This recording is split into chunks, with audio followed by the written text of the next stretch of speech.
bo'yin, bel og'riqlari bilan kelgan xolajonimiz bizda 4 kun muolaja oldilar.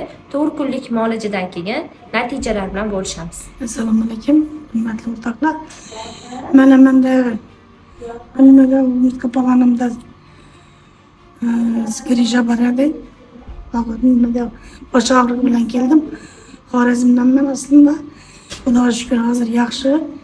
Bosh og'rig'im yo'q, hammasi o'tdi. Nefes alışlarım ham.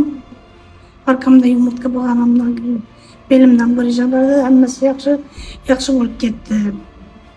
Bularga dushda ichidagi xodimlar hammasiga kattadan katta rahmat. Endi hech kim kasal bo'lmasin, mabodo shunday problemalar bo'lib qolsa bemalol shurga kelib davolanishlaringiz mumkin. Mana Rossiyadan ham vrachlarimiz bor ekan. Ularga ham kattadan katta rahmat. Shu ishdan barcha xodimlarga rahmat. Men sog'aydim, yaxshi. Hammasini shifo topdim deb o'ylayman. Og'riqlarim qoldi. Bo'yimni to'g'risam og'riydi. Hozir og'riqlar umuman ketdi. Nafas olishdagi muammolarchi? Nefes alışda muammolarım yaxshi o'zgardi. Makurda chiqarmay qiynalgandim. Hozir bemalol nefes alishim, makurda chiqarishim yaxshi izga tushib ketdi. Xolajonimizdan fikrlarini eshitdinglar. Sizlarda ham shunaqa muammolar bezovta qotgan bo'lsa, pastdagi raqamlarga telefon qilasizlar, kommentariyaga plus belgisini qoldirasizlar.